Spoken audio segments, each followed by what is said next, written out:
maligayang araw po ng pagsamba sa ating lahat. Pwede mo bang batiin ang iyong katabi ng Happy Lord's Day, kapatid?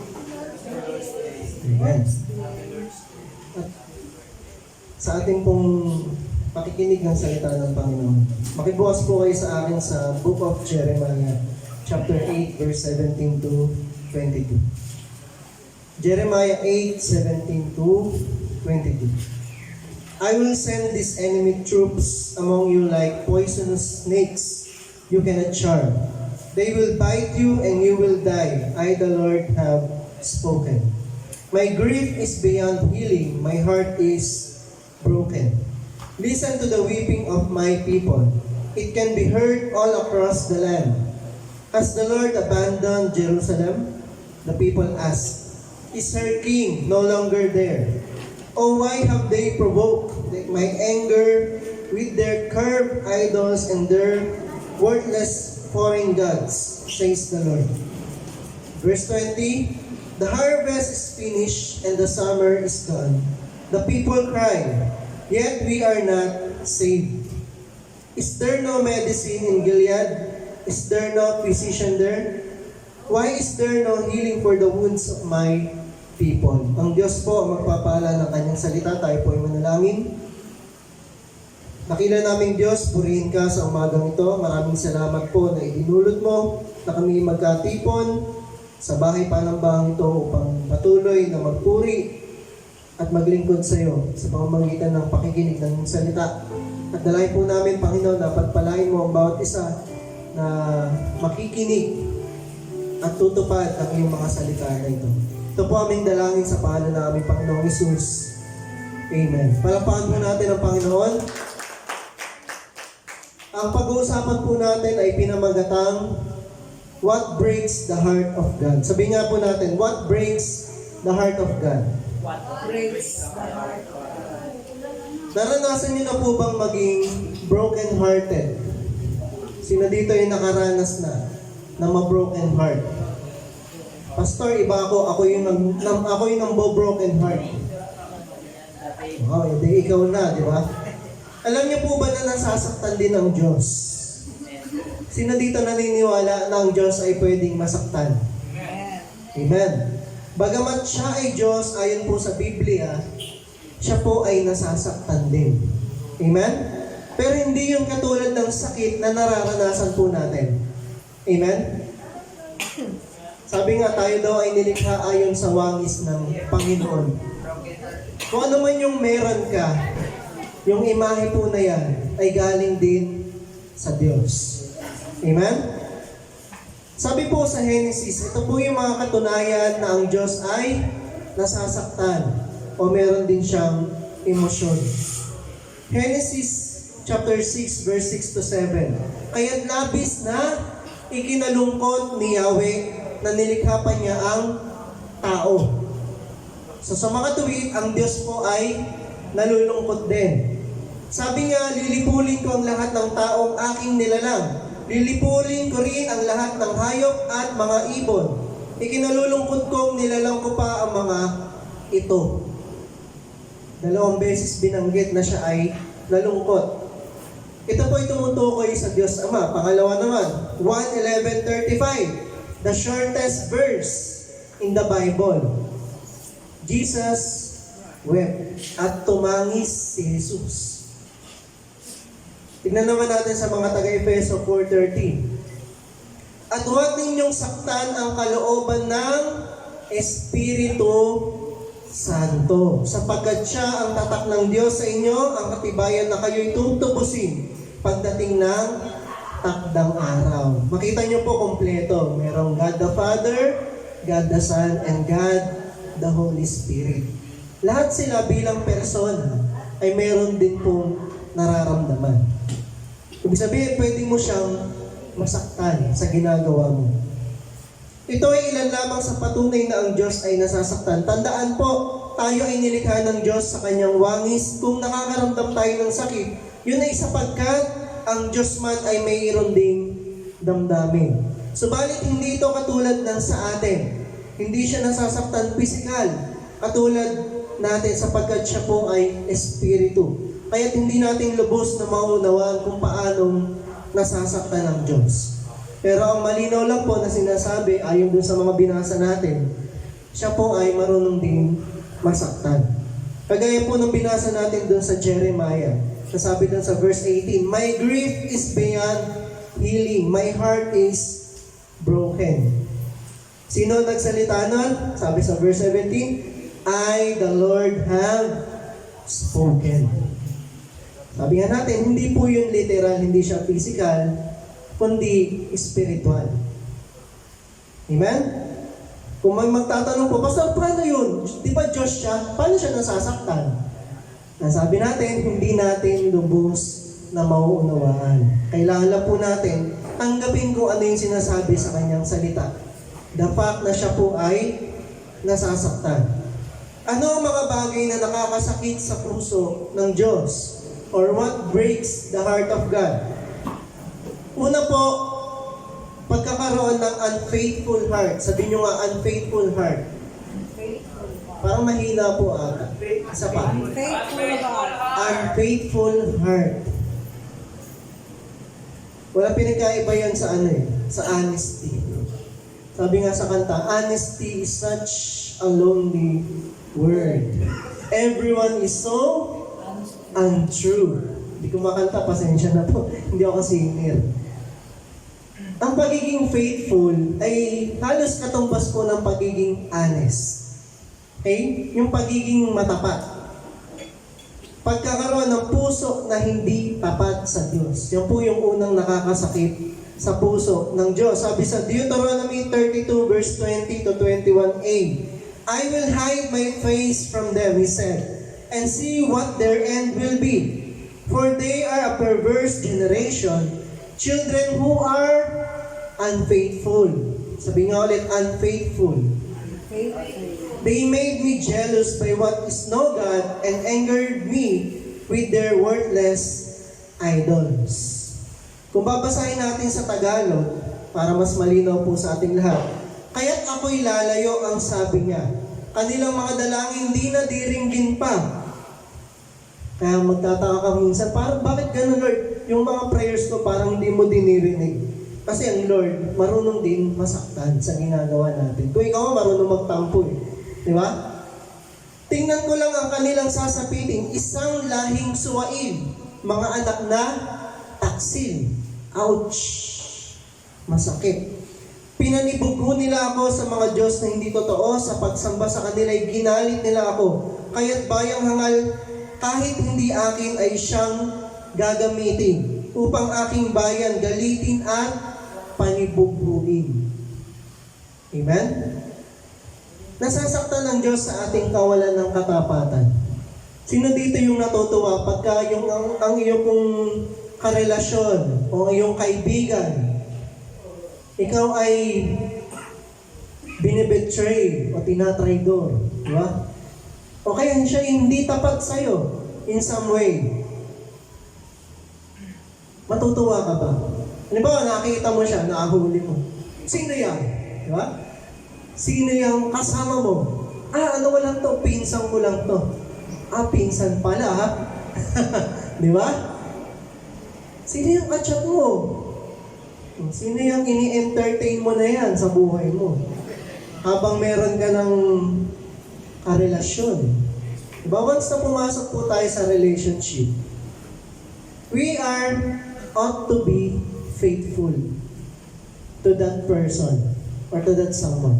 Amen? Why? Because faithfulness is key to a healthy relationship. Amen?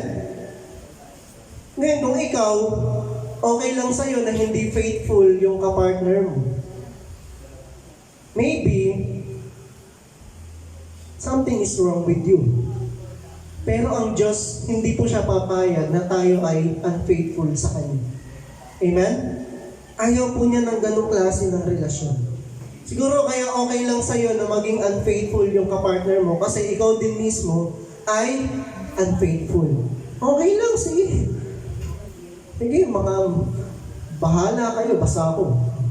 Meron din ako. Di ba? Hindi ako papayag na kayo lang. So ano pong mangyayari pag gano'n? Wala pong magiging maayos na relasyon. Amen? So we need to be faithful to God. Our heart must be faithful. Amen? Kapag pinagpapalit natin ng Diyos sa mga bagay na pang makasanlibutan, nagiging hindi po tayo matapat sa Kanya. Kaya pansinin po natin doon sa ating binasa, sabi doon sa verse 21, pinanibog ho nila ako. Medyo malalim po yung pinanibog ho. Ang ibig sabihin ng pinagselos. Na parang ipinagpalit o sinaktan dahil meron ng ipinalit. Okay? So ang Diyos po ay nasasaktan pagka pinagpapalit natin siya sa ibang bagay. Nagiging hindi tayo matapat sa Kanya. Kailan mo ba nasasabi na hindi na matapat sa iyo ang isang tao? Kapag meron na siyang iba. Amen? Ouch! Diba? Masakit yun, di ba? Pag sa'yo ginawa yun. Pero bakit nagagawa natin sa Lord? Di ba? Ang dali lang natin gawin sa Lord. Ang dali lang natin siyang ipagpalit. May iba ka na ba? O saan o kanino mo ipinagpapalit ang Panginoon? Tanungin natin yung ating sarili. May iba na ba tayo? Hindi po ito tumutukoy lamang sa mga gawain. Maaaring nandyan ka nga, pero malayo naman ang puso mo sa Panginoon. Amen? Hindi dahil nandyan ka, okay ka na, tapat ka na. Nasabi ng Panginoon, these people honor me with their lips, but their hearts are far from me. Hindi ko na po nailagay. Maaaring nandyan ka, pero yung puso mo malayo sa Diyos. Gusto mo lang yung mga ginagawa sa church. No, maraming Christians na feeling Christian dahil sila ay active sa church. So feeling nila, okay na sila sa harapan ng Panginoon. Pero ang tanong, yung heart mo nasaan? Na kay Lord pa ba?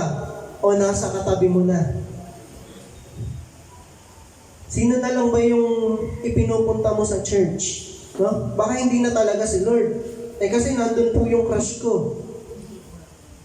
Kaya kapag nag-worship ka, sabi mo, mahal na mahal ko siya, Panginoon. Diba? Hindi na si Lord ang mahal. Ang mahal na yung katabi. O kaya sabi niya, langit daw ang kanyang nadarama sa tuwing kapiling siya. Alam niyo na siguro yung kantang yan, di ba? So kidding aside, hindi dahil active ka sa mga gawain, active ka na rin sa iyong relationship sa Panginoon. Amen? Hindi po doon yun nasusukat. Ang tanong, kamusta yung personal na ugnayan mo sa Kanya? Yung kapag ikaw lang at ang Diyos ang iyong kaharap.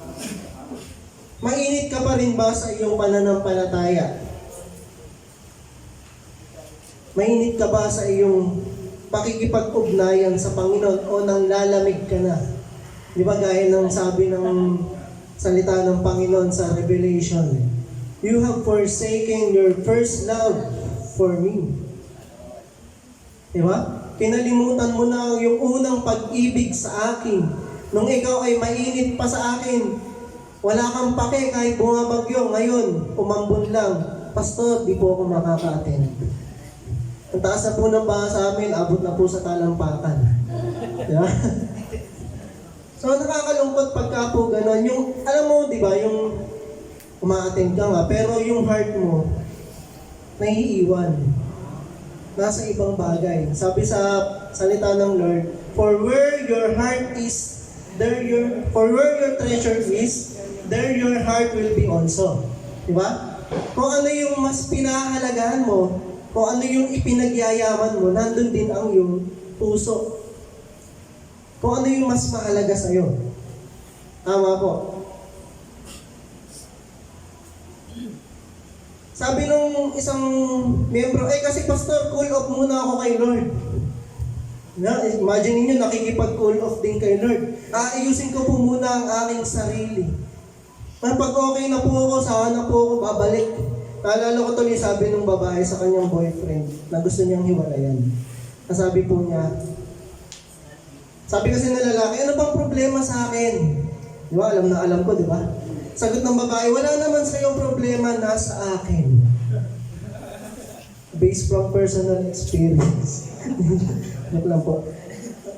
Sabi ng babae, hahanapin ko muna ang sarili ko. Ayun, may nahanap na palang iba. Alam niyo, palusot lang minsan ng babae yan o ng lalaki yan. Diba? Hahanapin ko muna yung sarili ko.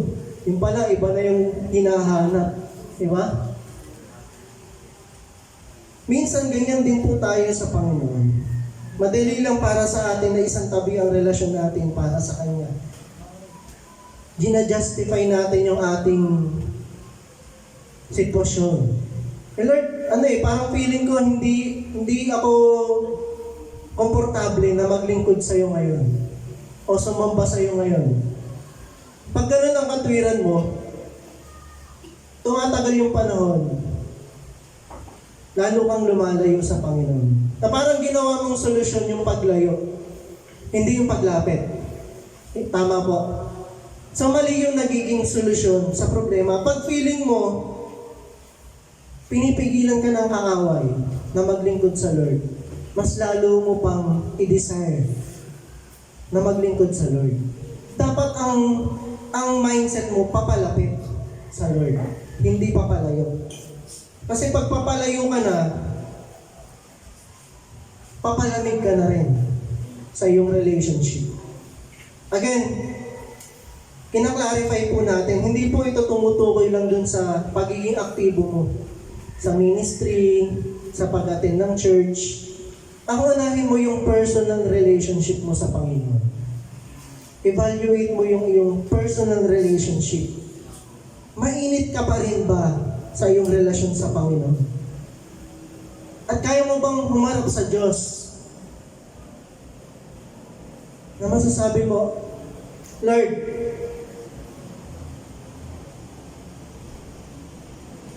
gusto ko maging tapat sa iyo.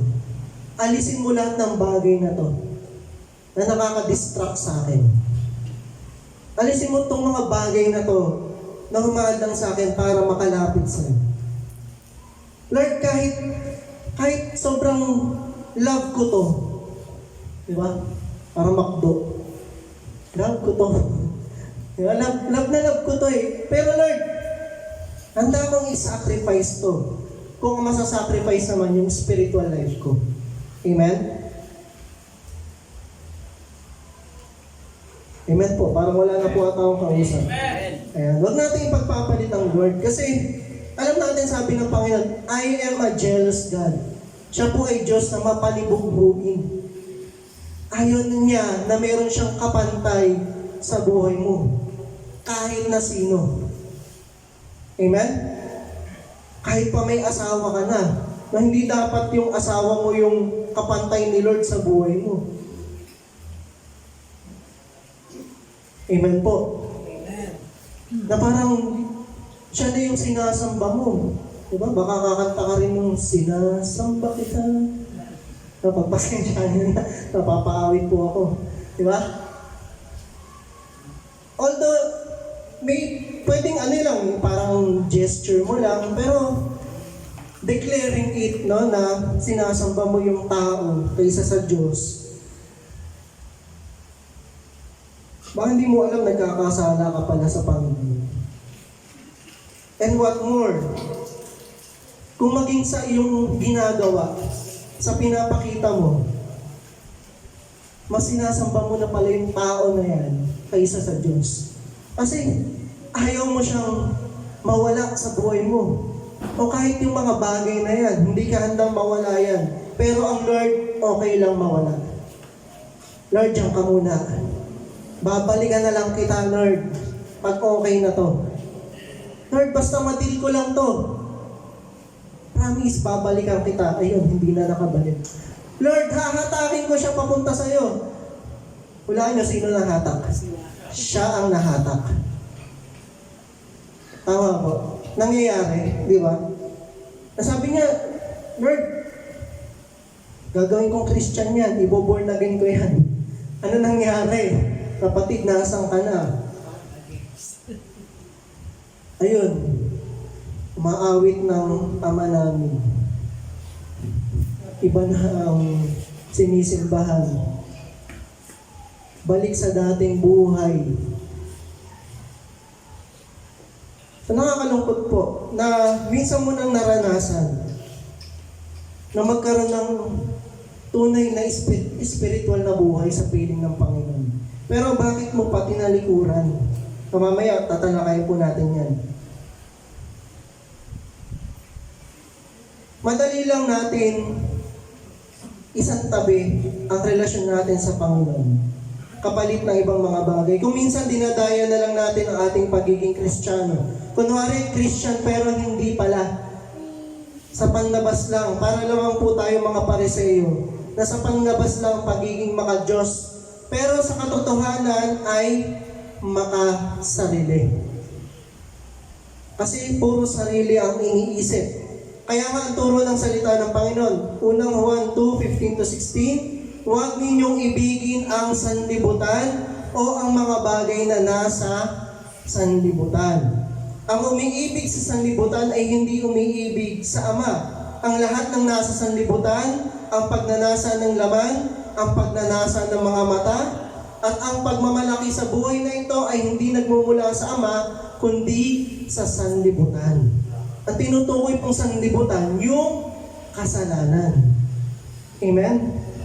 Hindi naman sinabi ng Lord, huwag niyong mahalin yung mundo na kinabibilangan niyo o kung nasan kayo. Diba? Sabi sa Bible, huwag daw mahalin yung mundo. Sige, magkalat tayo, sirain natin tong mundo na to. Hindi po yun. Ang tinutukoy, hindi po yung literal or physical na mundo o sanlibutan, kundi yung ginagawa ng sanlibutan. Yun ang kinapupuotan ng Diyos. Ang nilipol ng Diyos yung mga nasa sanlibutan during the time of Noah. At ilan lang po naligtas, yung pamilya lang ni Noe. Amen? Kasi ang kinapupuotan ng Diyos yung ginagawa ng mga tao na nasa sanlibutan. Ano yung mga tinutukoy doon? The lust of the flesh, pagnanasa ng laman. The lust of the eyes, pagnanasa ng mga mata. And pride of life, pagmamalaki sa buhay na ito. Yan po yung tatlong bagay. Kaya natukso ang unang tao sa hardin ng Eden. Amen. Kasi nakita niyo yung bunga ng puno, napakaganda. Diba? Lust of the eyes. Ano naman yung lust of the flesh? Ang sabi doon, hindi ka na mamamatay. Diba? And pride of life.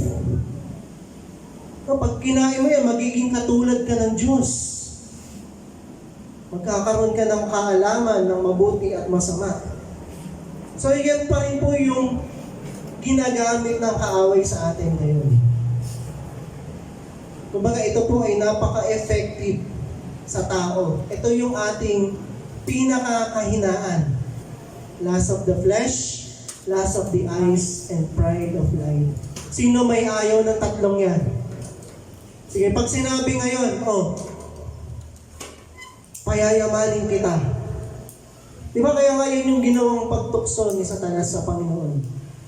Ibibigay ko sa iyo lahat ng kaharian sa sanlibutan na ito. Pride of life. Bibigyan kita ng kayamanan. Bibigay ko sa iyo lahat ng gusto mo. Yan po ang pang-akit ng kaaway sa atin. Bibigyan kita ng magandang trabaho. Magandang negosyo. Hindi mo alam na ipagpapalit mo na pala ang Diyos sa mga bagay na yan. Hindi po natin sinasabi na yan ay masama. Pero kung yan na po ang iyong tinatangkilik sa buhay, yan na yung pinaprioritize mo, yan na yung inuuna mo sa buhay mo, then you are committing the sin of unfaithful heart to the Lord. Hindi ka na nagiging tapat. Amen?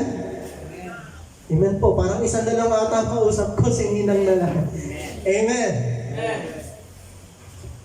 Ang ating Diyos ay Diyos na mapanibugbuin. Kung mas iniibig natin ang sanlibutan kaysa sa Kanya, nagkakasala tayo. Kapag iniibig natin ang ating mga magulang, sabi ng Panginoong Hesus, ng higit kaysa sa Kanya, hindi kayo karapat-dapat para sa akin.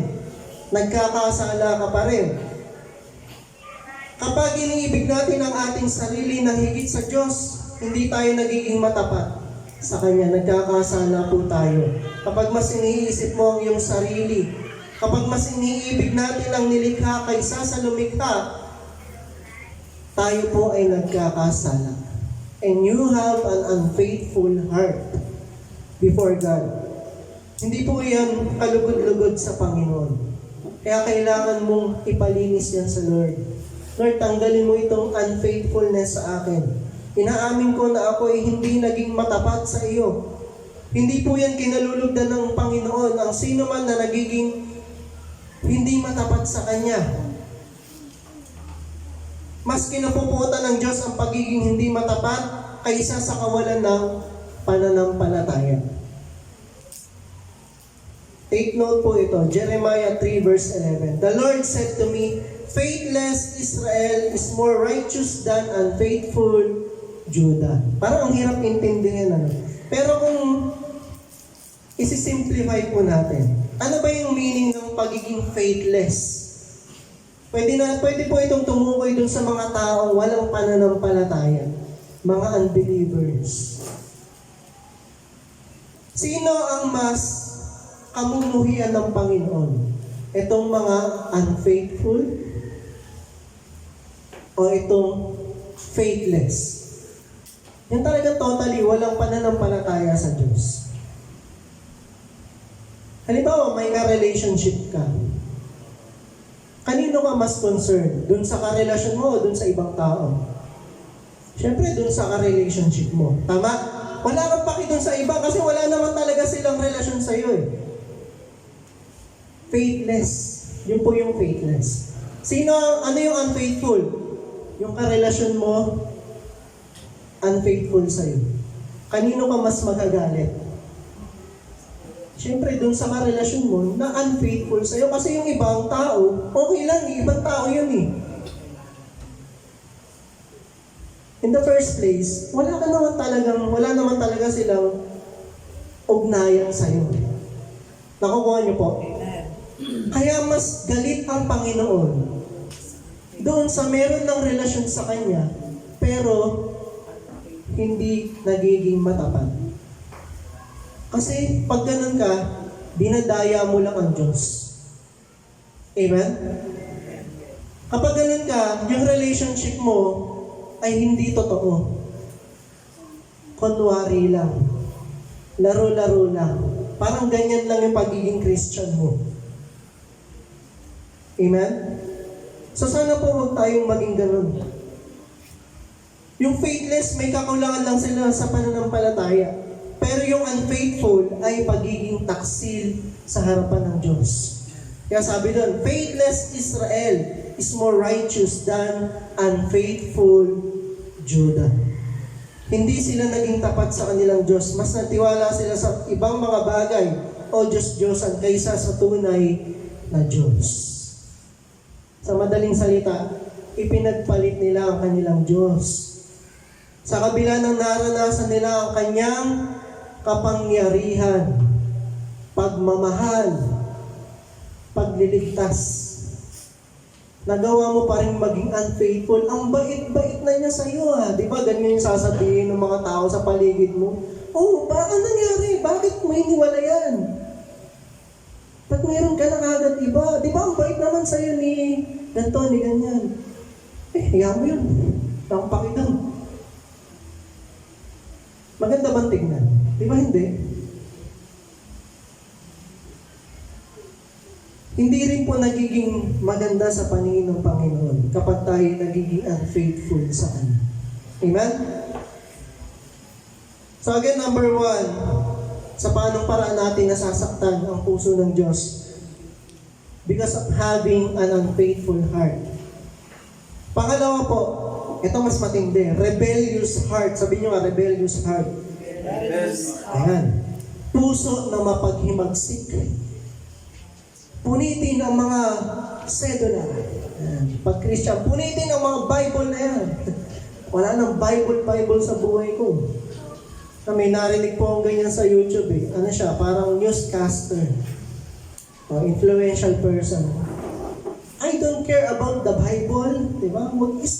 Tigilan niyo ako sa Bible niyo na yan. Hindi naman ako naniniwala dyan. No, huwag niyo na i-quote sa akin yung mga verse na yan. Hindi niya alam, yung constitution nila, no, ng mga Amerikano, ay galing sa Bible. Kaya siya napoprotektahan ng batas dahil sa Bible na kinamumuhian niya. Diba? Galit ka sa salita ng Diyos, di mo alam, ito yung nagpo-protect sa'yo. Kaya tayo may batas na moral, galing yan sa Bible. Amen? Pero ang daming tao galit sa Bible without knowing and acknowledging that the Bible, no, dyan ang galing ang ating constitution. O yung fundamental laws. Sabi sa Jeremiah 5:23, "But these people have stubborn and rebellious hearts. They have turned aside and gone away. Ngunit kayo'y mapaghimagsik at matitigas ang ulo. Pinalikuran ninyo ako at nilayuan." Anong kasunod ng pagtalikod? Paglayo. Pag tumatalikod tayo sa Panginoon, ang kasunod na niyan yung paglayo. Ang mapaghimagsik na puso, yung puso na laging lumalaban sa kalooban ng Diyos. Yan po yung ibig sabihin ng pagkakaroon ng rebellious heart. Yung ikaw ay laging palaban. Yung ayaw mong sumang-ayon. Kapag kinokontra natin ang kagustuhan ng Diyos at mas sinusunod natin ang sarili nating kagustuhan, yun po yung nagpapatunay na meron ka nito. Ang pagkakaroon ng rebellious heart. Hindi po ba ganyan yung mga rebelde? Alam natin yung mga rebelde, di ba? Mga NPA, Abu Sayyaf naman terrorist. Pero may part din na sila ay nagre-rebelde sa gobyerno, di ba? Mga communist. So ang gusto kasi nila, yung bansa natin maging communist country. Kasi naniniwala sila, mas uunlad daw ang bansa natin pag naging katulad tayo ng mga communist countries katulad ng China, di ba?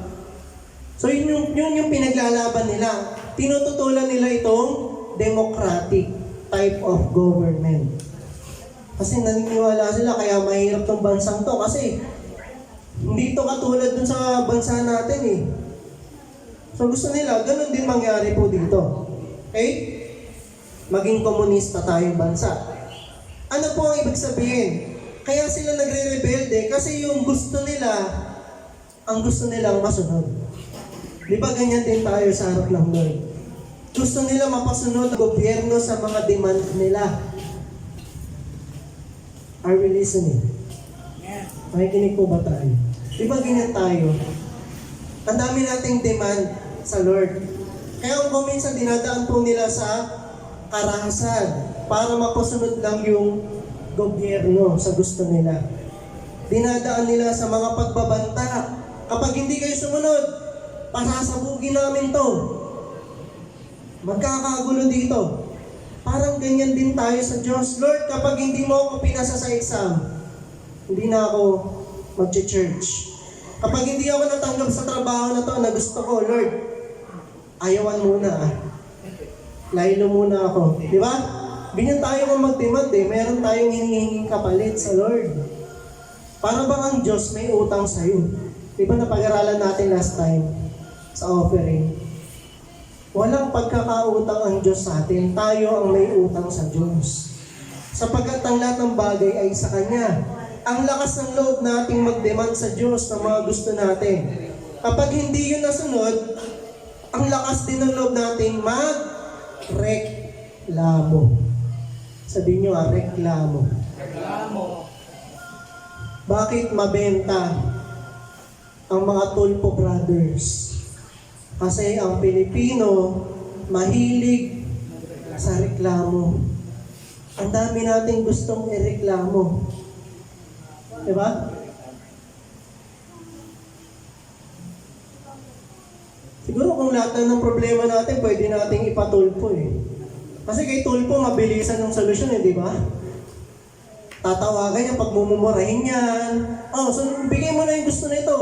Pag di mo binigay ito. Di ba? Ganyan yung pagbabanta eh. Minsan, naging ganyan tayo sa Panginoon. Ang lakas po ng loob natin magreklamo sa Diyos. Ang tanong, ang Diyos ba sinunod mo na? Nasubukan mo na bang sundin yung gusto ng Panginoon? Baka yung nirereklamo mo sa Lord. No, kaya nangyayari yung bagay na yun. Dahil sa hindi mo pagsunod. Pero try mo lang sumunod, kapatid. Subukan mo munang sumunod. Ang sabi ng Panginoon kay Haring David, "My goodness and mercy, His goodness and mercy shall follow me all the days of my life." Di ba? Parang ganun yung kanya naging deklarasyon. Makita mo yung pagpapala yung susunod sa buhay mo. Nasabi nga sa Matthew 6:33, "Seek ye first His kingdom and His righteousness, and all these other things shall be added to you as well." Okay? Sumusunod lang po yung blessings. Pero anong dapat unahin? Yung pagharian ka. Ang ibig sabihin, nung pinaghaharian, sumusunod ka sa kaharian ng Diyos. Sumusunod ka sa kalooban ng Diyos. Kaya hindi mo makuha yung bagay na gusto mo, baka kasi hindi yan yung gusto ng Lord para sa'yo. Amen? Kaya yan yung naiisip mo na dapat para sa'yo. Kasi yan lang yung abot ng isip mo eh. Pero iba ang kaisipan ng Panginoon, sabi niya sa Isaiah, "For my ways are not your ways, says the Lord." Amen? Iba yung kanyang karunungan kaysa sa atin. Kaya doon po tayo mas magtiwala. At huwag tayo magrebelde dahil lang hindi nasunod yung gusto natin. Baka iniwas ka lang ng Lord sa matinding kapahamakan. Lord, talagang mahal ko na siya. Alam ko siya na yung the one. Anak, maghunos dili ka. Meron akong nakalaan na mas mabuti para sa iyo. Malalaman mo kung anong kalooban ng Diyos. His good and perfect will for you. Paano mo malalaman? Dapat sang-ayon sa kanyang salita. Kapag hindi sang-ayon sa salita niya yan, isa lang ibig sabihin yan, hindi po yan yung kanyang kalooban para sa iyo. Amen?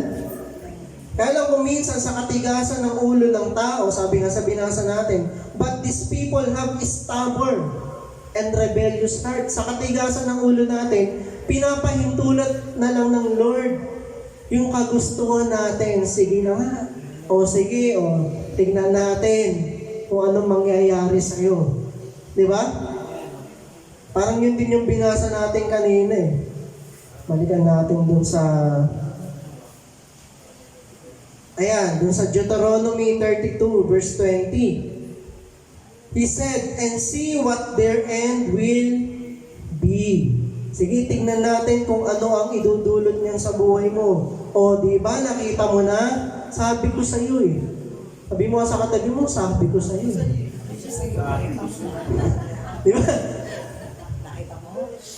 Hindi naman sa una kagad makikita yan eh. Doon pa sa huli, di ba? Kaya may kasabihan, nasa huli lagi ang pagsisisi. Sana pala nakinig ako kay Lord. Sana pala sinunod ko yung payo sa akin ni Pastor. Di ba? Ayan sinasabi ko sa iyo. Ika nga dito, anak. Yayakapin kita. Pero pakutos muna. Ang tigas kasi ng ulo mo eh. Di ba? Ang tanong po, sino ba yung mga naghihimagsik sa Diyos? Sila yung mga taong ayaw sumunod sa Diyos. Sila yung mga tumalikod sa Diyos. Kinapuputan ng Diyos ang mga mapaghimagsik sa Kanya. Hebrews 3:15-18. As just been said, today if you hear His voice, do not harden your hearts as you did in the rebellion. Ang tinutukoy pong rebellion dito, yung time ni Moses. No, yung mga tao, pagbalik ni Moses, meron ng sinasambang Diyos-Diyosan, yun po yung tinutukoy ditong rebellion. Who were they who heard and rebelled? Were they not all those Moses led out of Egypt?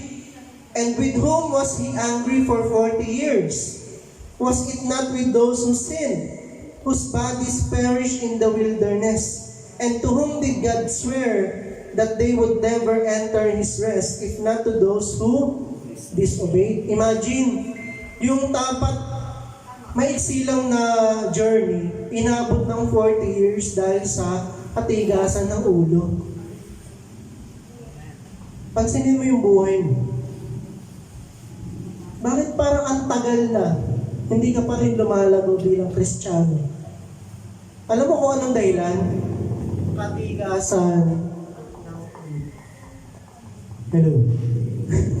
Parang nalulubat na po ata. Ayan. Kaya sabihin mo sa katabi mo, huwag kasing matigas ang ulo. Bakit may narinig akong kalabog? Mas madaling makumbag no, kaysa magsalita huwag matigas ang ulo. Kung ayaw mong tumagal. Ngayon, kung gusto mo maging mas mabilis ang iyong paglago, matuto tayong sumunod at hindi maging rebelde sa harapan ng Panginoon. Amen? Malinaw na sinasabi sa talatang ating binasa na ang mga nagrebelde, yung nakasama na iniligtas ng Diyos sa pamamagitan ni Moses mula sa Ehipto. Ano pong implikasyon nito sa atin? Sa panahon po natin ngayon, maaaring tumutukoy po ito sa mga taong nagsasabi na sila ay Kristiyano. Hindi natin sinasabi na tunay silang Kristiyano, pero yun po ay ayon sa kanila. Sabi nila sila ay Christian, umaten ng church, nakakasama sa mga gawain, subalit hindi naman tunay na sumusunod kay Kristo. Ang pwede lang magrebelde, yung pong nakasama na. Amen? Kasi yung pong nasa labas, talaga namang hindi nakasama yun. Pero sino yung nagre-rebelde? Yung minsang nakasama. Kaya sabi doon, sino bang nagrebelde? Hindi ba yung mga nakasama na iniligtas mula sa Ehipto? Ganon din po sa ating panahon ngayon. Sino ba nagre-rebelde sa Diyos? Yung minsan nang nakakilala sa Panginoon. Yung minsan nang nagsabi na susunod na ako sa Panginoon. Tatalikuran ko na yung aking kasalanan. Magpapabautismo ako. Sila po yung nagre-rebelde sa Diyos. Hindi naman pwedeng magrebelde yung nasa labas. Tama? May nakita ka na sa pamilya, may nagre-rebelde yung anak ni Kagorio.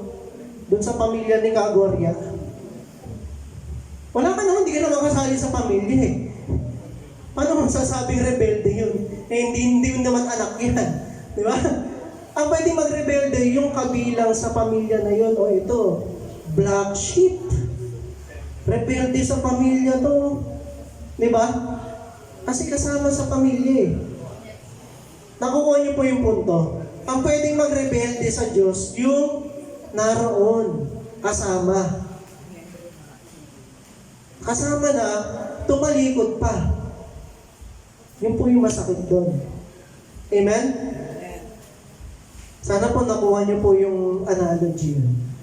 Ang pwede lang magrebelde sa isang pamilya, yung kasama dun sa pamilya niyo. Amen? Yung mga nasa labas, definitely, hindi yung kasali, hindi counted. Pero kung narito ka, tapos yung puso mo, wala naman, malayo sa Panginoon, ibig sabihin, meron kang rebellious heart. Naghihimagsik ang iyong puso sa Diyos. Kasi hindi niya pinahintulot na kayo ang magkatuluyan. Meron po mga ganyang Christian na dahil lang sa hindi siya sinagot ng kanyang nililigawan sa loob ng church. Ayaw ka na. Doon na lang ako ulit sisimba sa dati kong sinisimbahan. Tama po. So huwag sana tayong umantong sa ganito. Siguraduhin natin na ang ating puso ay sumasang-ayon sa kalooban ng Panginoon. Ano ang kahantungan ng mga taong patuloy na namumuhay sa kasalanan laban sa Diyos? O yung mga nagre-rebelde? Hebrews 10:26-27. Ito po yung kasunod ng famous verse na do not forget the habit of meeting together. Alala niyo po? That is Hebrews 10:25. Ngayon kung itutuloy niyo, Hebrews 10:26 and 27. If we deliberately keep on sinning after we have received the knowledge of the truth, no sacrifice for sin is left,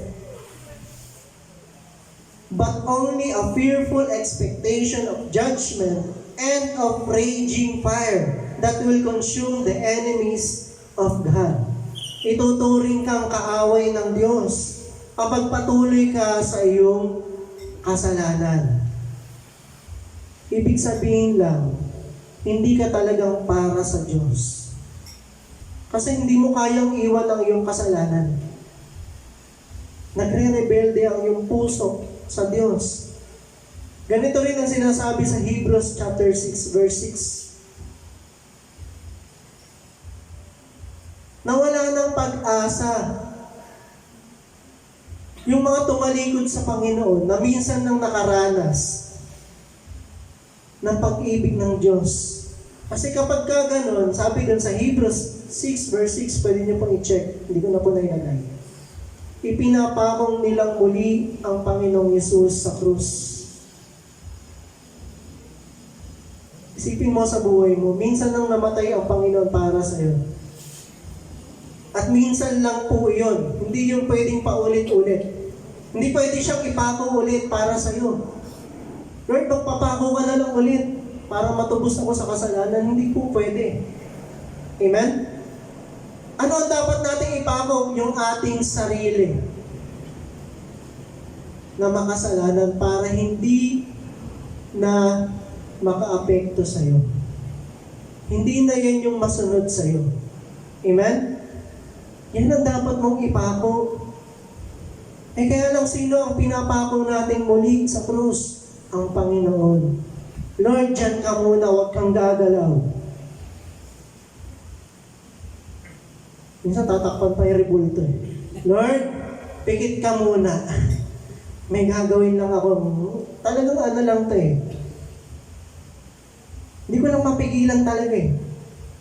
Diba? Minsan ganyan ginagawa natin sa buhay natin. Gusto pa natin ang Lord ang mag-adjust.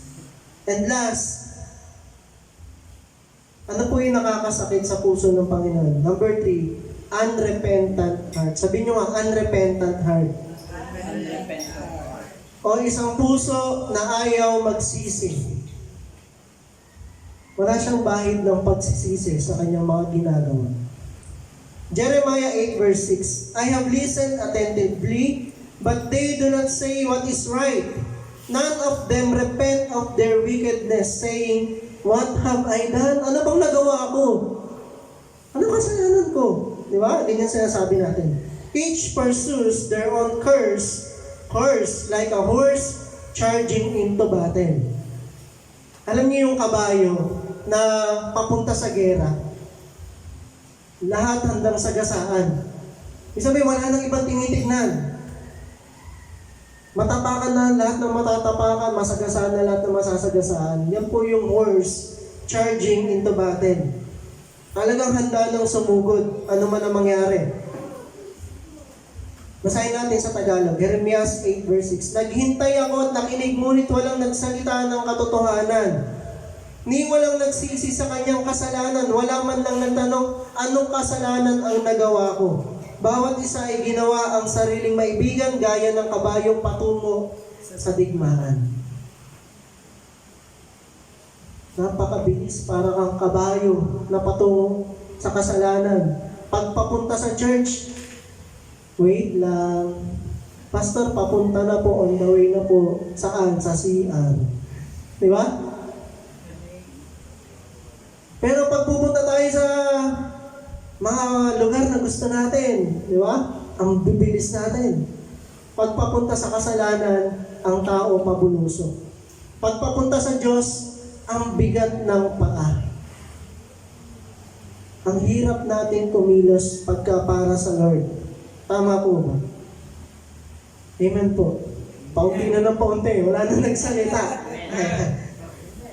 Alam niyo, masakit talaga yung pagka po inaaral natin ng gusto ang salita ng Panginoon. Sabi nga, it is like a fire that consumes. Amen? Parang tong apoy na tumutupok po sa atin. Nasasaktan ng Diyos kapag ang tao ay hindi nagsisisi sa kanilang mga kasalanan. Ang tanging kasalanan na hindi po niya kayang patawarin, yung mga kasalanan na hindi pinagsisisihan. Nung ayaw mong aminin, nasabi dito sa binasa natin, naghintay ako at nakinig ngunit walang nagsalita ng katotohanan. Kasi lahat sinasabi, wala naman akong kasalanan. Wala naman akong ginagawa. Wala naman po akong tinataparang tao. Kapatid, hindi lang dyan tayo nagkakasala. Yung hindi natin pag-amin na tayo ay makasalanan, ay isa ng kasalanan sa Panginoon. Ang sino man magsabi na hindi siya nagkakasala ay isang sinungaling. Amen? Kaya sabi ron, walang nagsalita ng katotohanan, di walang nagsisi sa kanyang kasalanan, wala man lang nagtanong, anong kasalanan ang nagawa ko? Kasi sa sarili niya, ang paniwala niya, wala siyang nagawang mali o pagkakasala laban sa Diyos. Eh kasi siya naman siya naman may kasalanan, Lord Bakit naman ako mananagot? Eh kasalanan naman niya, di ba? So, mas madali pong magturo kaysa umamin. Tama. Tama po. Mas madaling isisi sa iba kaysa magsisi. Mas madaling manisi.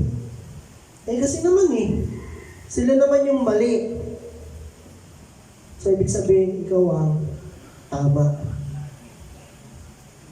Parang ganito rin po yung sinasabi sa mga taga-Roma 3 verse 10 to 12. Kung maalala nyo, itong Roma 3:23, di ba? Ito yung famous verse. For all have sinned. Pero ito po yung nauna. Ayon sa nasusulat, walang matuwid, wala kahit isa. Walang nakakaunawa, walang naghahanap sa Diyos. Ang lahat ay lumihis ng landas at nagpakasama. Walang gumagawa ng mabuti, wala kahit isa. Amen?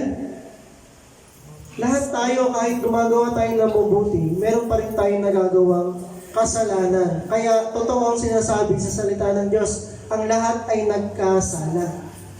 At walang nakaabot sa pamantayan ng Diyos.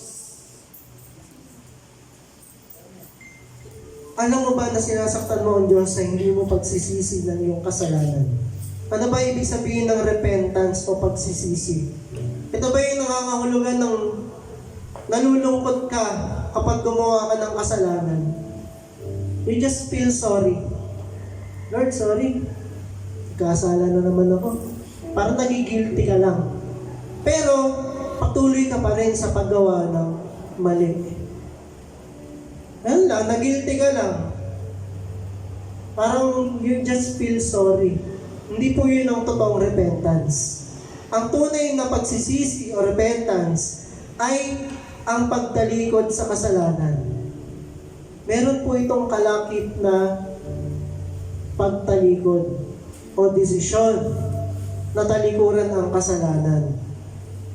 Ito po, ang pagsisisi ay pagtalikod sa kasalanan at pagsang-ayon sa Diyos na siya ang tama at ikaw ang mali. Yun yung totoong pagsisisi. Nagpapakumbaba ka sa harap ng Diyos. At inaamin mo, Lord, tama ka, mali ako. Ang hirap sabihin, di ba? Sa kapwa mo. Sige, tanggap ko na, tama ka, mali ako. Di ba? Parang hirap ng tanggapin. Lalo kung alam mo siya yung may mali. Pero kailangan po nating magpakumbaba sa harap ng Panginoon. Kung nais natin ang tunay na pagsisisi, para hindi tayo magkaroon ng unrepentant heart. Tayo pong natay tumayo para sa ating panalangin. Itaas po natin sa Panginoon ang ating mga puso upang ito ay maging tama sa harapan ng Panginoon. Upang sa gayon hindi po natin siya nasasaktan sa ating buhay bilang mananampalataya. Masabi nga po, wala nang iba pang pwedeng mas makasakit pa sa iyo kundi yung taong malapit sa iyo. Ang nakakasakit sa atin, hindi naman yung ibang tao, kundi yung malalapit sa atin, yung pamilya natin, kaibigan natin. Diyan tayo mas nasasaktan. Ganon din sa Panginoon. Ang tunay na nakakasakit sa Kanya ay tayo, ng mga nagsasabing tayo ay mananampalataya. Tayo po'y manalangin, Panginoon, tunay nga po na kami nagpapakumbaba sa iyong harapan. Namin na kami po ay nagkaroon ng puso na masuwayin, puso na hindi tapat sa iyo, puso na nagre-rebelde sa iyo, Panginoon, at puso na ayaw magsisi. Kaya Panginoon, tinataas po namin sa iyo ang aming mga puso. Linisin mo po ito sa anumang karumihan. At bigyan mo kami ng lakas ng loob na talikuran ng mga bagay na humadlang sa aming paglago bilang Kristiyano. Mga bagay na humahadlang upang kami magkaroon ng maayos na relasyon sa iyo. Panginoon, tunay nga na ikaw lamang ang siya nakaalam, nakababatid ng laman ng aming puso. Kaya, sa iyo po namin ito ay pinagkakatiwala. Nawa ikaw pong siya maghari sa puso ng bawat isa bilang yung mananampalataya. Salamat po, Diyos, sa iyong mga salita naming narinig. Nagdalain po namin na amin po itong pakaingatan at parating alalahanin kung ano man yung mga bagay na itinuro mo sa amin sa iyong mga salita. Salamat po, Diyos, sa iyo po namin binabalik lahat ng kapurihan sa pangalan ng Panginoong Yesus. Lahat po'y magsabi ng Amen. Amen. Salamat natin ang Panginoon. Pari na po tayo mo po.